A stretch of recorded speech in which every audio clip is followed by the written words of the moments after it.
Hey everyone, it's Mark Ferguson with Invest for More, and welcome to another one of our real estate investing videos.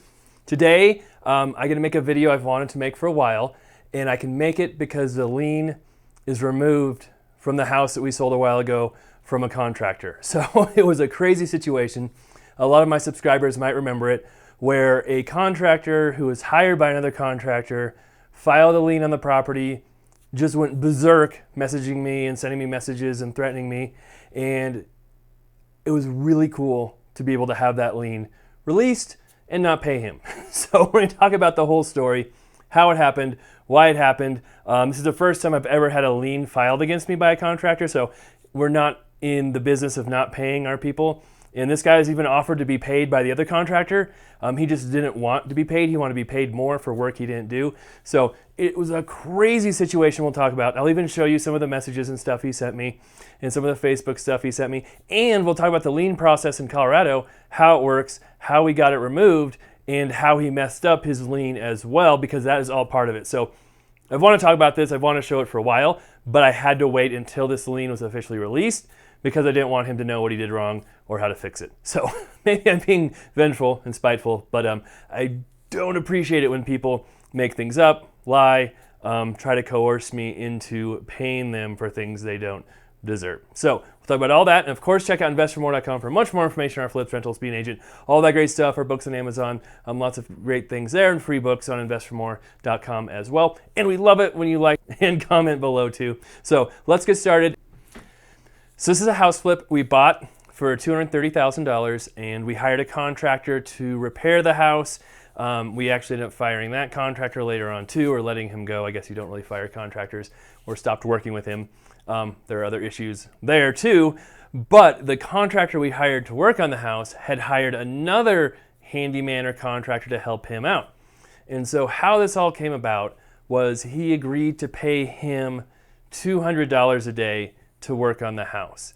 And the handyman, who is Dustin, who filed the lien against us, worked for 2 days, and then the contractor came back on the third day or was checking his work, didn't like his work, got in an argument with him, whatever, said, okay, we don't need you anymore, you're done working here. And so at the very start of the third day, that handyman was told not to work anymore, and the original contractor agreed to pay him $425. So it was $400 for the first 2 days, and then said, here's $25 for being here for a little bit on the third day.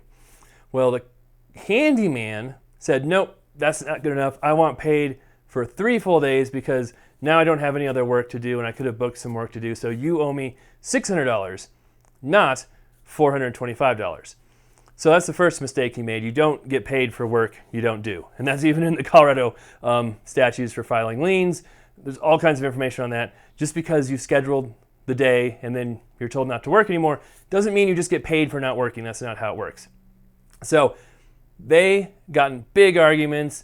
Dustin, the handyman, accused the other contractor of lying, of cheating, said he had to call the police on him, which I don't believe. The other contractor accused Dustin of hitting on his wife, of all kinds of crazy stuff.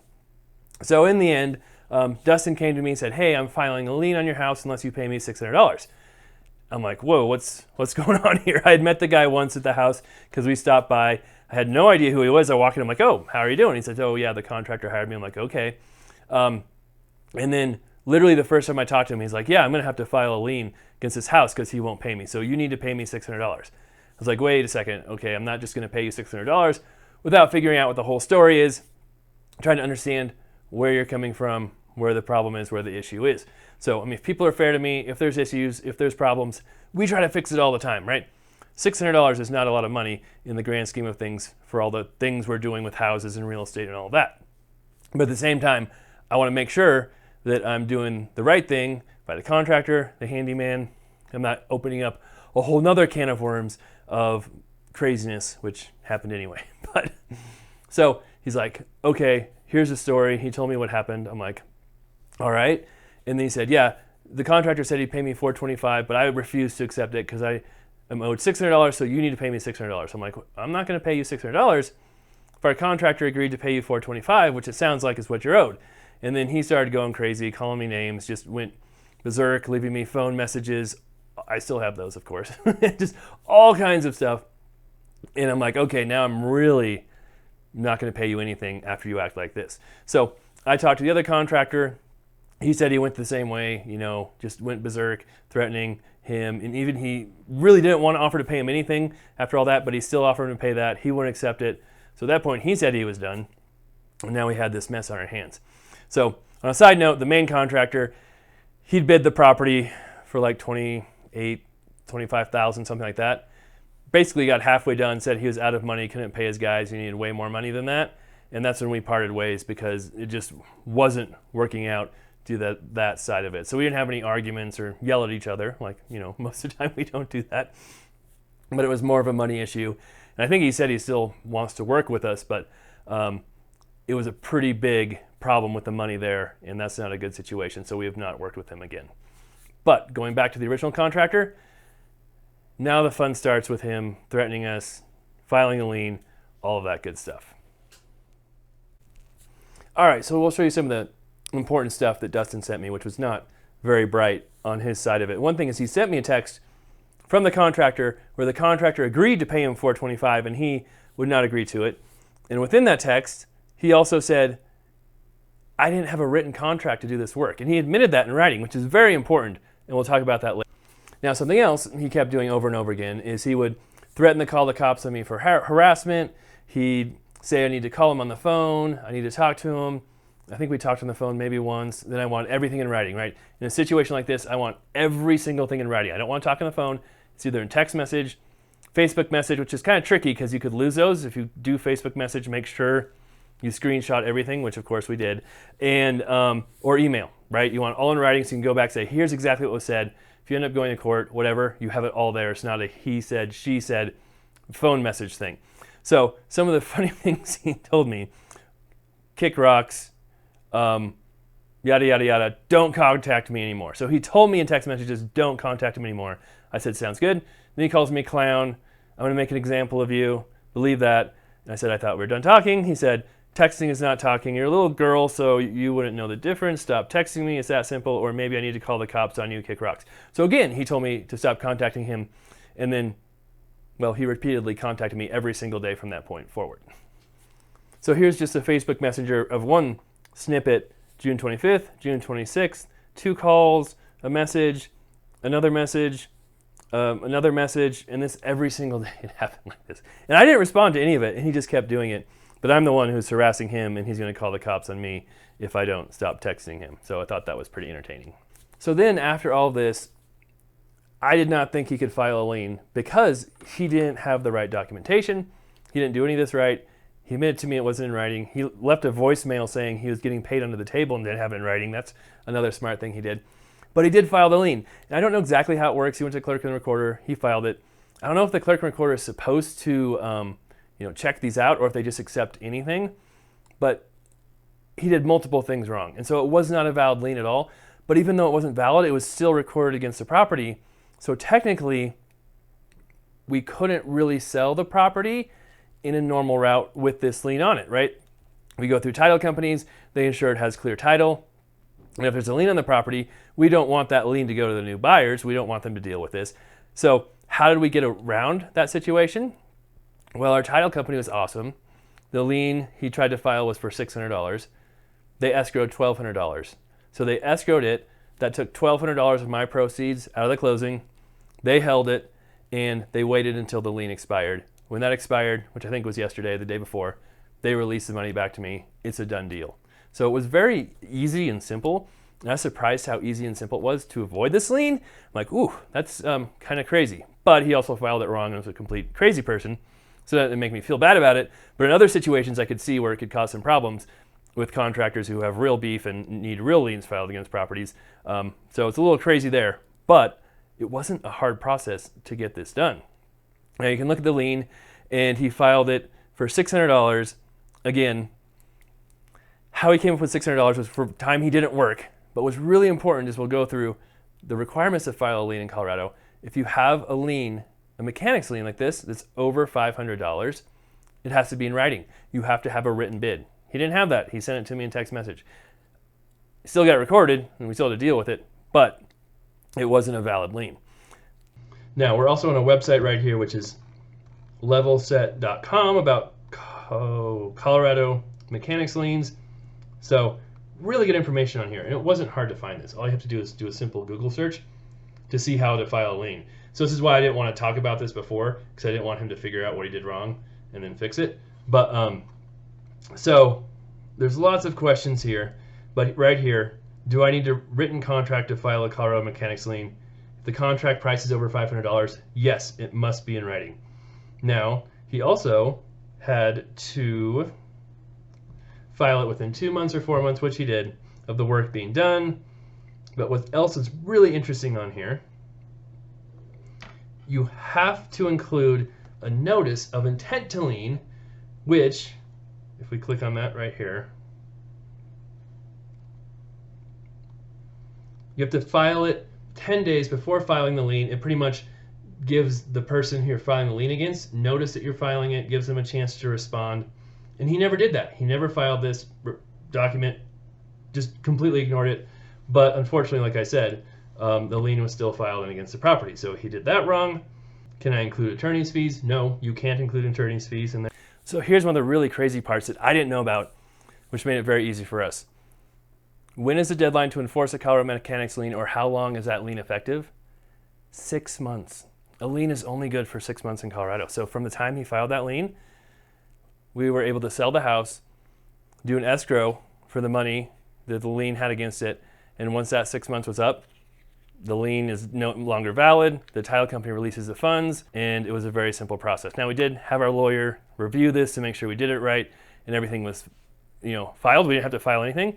And as soon as the 6 months is up, he's like, okay, title company can release the money, you're good to go, no problem. Now, the really annoying and tricky thing, it's nice the 6 month lien falls off, or the lien falls off after 6 months, but he was still able to record a lien that never should have been valid, right? He didn't file the intent to lien that notified me. He didn't have a contract in writing, and it was over $500. He just didn't do so many things correctly to file this lien, but it still was recorded and still against the house. So what can you do about that? Well, that's kind of where we contacted our lawyer to see what was going on. We figured out, well, the 6 month thing is an option, but otherwise we'd have to take him to court. We would literally have to sue him to make this lien become invalid. Now, that sounds horrible and expensive. I have been in court a few times, luckily, usually not for stuff I'm involved in, but helping out other people. But it's still not fun going to court, no matter why you're there. It's very expensive if you're the one going to court trying to sue other people. You never know what's going to happen. Judges can decide weird things. They can go against the law sometimes. They can go with the law. You just never know exactly what's going to happen in court. The good thing, I guess, is if you do go to court, you find out it's not a valid lien, you should be able to sue for your lawyer's costs and fees, and Dustin would have to pay for that, the person who you win the court case against. But then, what you're doing, you don't get money at court for those fees. You have to do a judgment, file the judgment, and hope someday he pays the judgment, which he may never do. The judgment stays on much longer than a mechanics lien. I think it's 6 years or 8 years, if I remember right. But it's still not something, if you want to actually get that judgment paid, you might have to go to a finance company, have them go after the person, maybe they can garnish their wages. Otherwise, you might not ever get paid on that judgment even after winning in court. And you see that with evictions too. So it's not like you can just sue somebody, get all this money. A lot of times you can sue somebody, win, and not ever get that money. So that can be frustrating as well. So we sent him a letter saying, hey, you should release this lien. We're going to sue you. Then you'll owe me court fees. And he still was just saying, no, it's not, it's valid. I don't believe you. I'm not going to release it. So we still just had to wait the 6 months. It was really pretty simple to get around this. It's just a matter of ignoring and dealing with Mr. Dustin's crazy comments all the time. He also left us crazy reviews with his public name on them. So that's why I don't feel bad about using his name, because he left public reviews with his name. He filed this lien, which is public record, with his name on it. So it's not like he was trying to hide who he was, or if he was, he wasn't very smart about it because he kept filing public documents with his name all over it. Not to mention he kept commenting on every Facebook post I had, talking about how horrible of a person I was, which we'll also show you here as well. So there's lots of different and interesting things going around here that did not make me feel bad about using his real name or talking about what happened, and hopefully can help others learn how to handle the situation. I never got into any name calling. I never said anything publicly bad about the guy. I did make a video about him, as many of you know, and when he commented, made disparaging remarks about me, sometimes even my family, I posted that video and said, hey, if people want to know the full story, here's the video, go watch it. And of course he threatened to sue me for that, having that video and having his name out there, and he threatened to take me to small claims court over and over again. Of course, none of that ever happened. He threatened to call the cops on me. Of course, none of that ever happened. He claimed he had recordings of me and recordings of the other contractor saying disparaging things and threatening him. He never had any of those because I never said them. And I asked him to show me and send me those recordings from the other contractor. Never sent him because 99% sure he didn't have any of those. He's just making stuff up the whole time. And what's funny is, like a month ago, I don't know if he realized that he wasn't going to get paid and this whole thing was completely ridiculous, or if some of my house flipper friends or real estate investor friends or people I know in the area, I know quite a few people, and I have an extremely good reputation as far as sticking to my word, doing what we say, always paying people. If you realized, hey, I am hurting myself way more than I thought I would, because every time I post a comment, talk about something, people who might be hiring him to do work might be friends with me and seeing all this, and he's losing out on jobs. So he messaged me and said, hey, can I have the contractor's information so I can get this lien removed? And of course I ignored him because I'm not dealing with that. I don't want to have any part of it, and I didn't need to. So we sold the house, the lien is gone, everybody's happy. And I know a lot of people think, hey, why don't you just pay the $600? Why don't you just be done with it? And well, part of it's principle, right? And part of it is I am a kind of a public figure now. I'm out there a lot. A lot of people see my videos, Instagram, all that stuff. And if you're just out there paying people every time they want to for crazy, frivolous things, then there might be more people who come out trying to do the same thing over and over again. And that's not a good precedent to set, right? You don't pay ransom to terrorists, because then more and more terrorists just keep doing the same thing. And part of it is, yes, I fully am aware I can be kind of vengeful and spiteful. And when people wrong me, my family, rip me off, try and do things like that, start calling names, then I tend to be less willing to work with them and help them out and make videos about them and do things like that. So there's that side of it as well. Okay, so that's the whole story. The lien is done. We're moving on from it. I doubt I'll ever hear from Dustin again, who knows. And maybe this will help out some investors out there too on how to handle a lien situation. Make sure you look up the rules, the laws. If you have to, you can talk to a lawyer. Just remember that can be expensive, and we might have paid our lawyer more than that $600 anyway, but it was well worth it to me. All right, we love the likes, love the comments, love the shares. Keep those coming. Of course, check out investormore.com, and you can see our videos of the houses and new stuff coming on if you subscribe. So we always have lots of videos with content of repairs in progress, new properties, sold properties, rentals, flips, all kinds of stuff on there. So if you're new to the channel, hope you stick around, and welcome.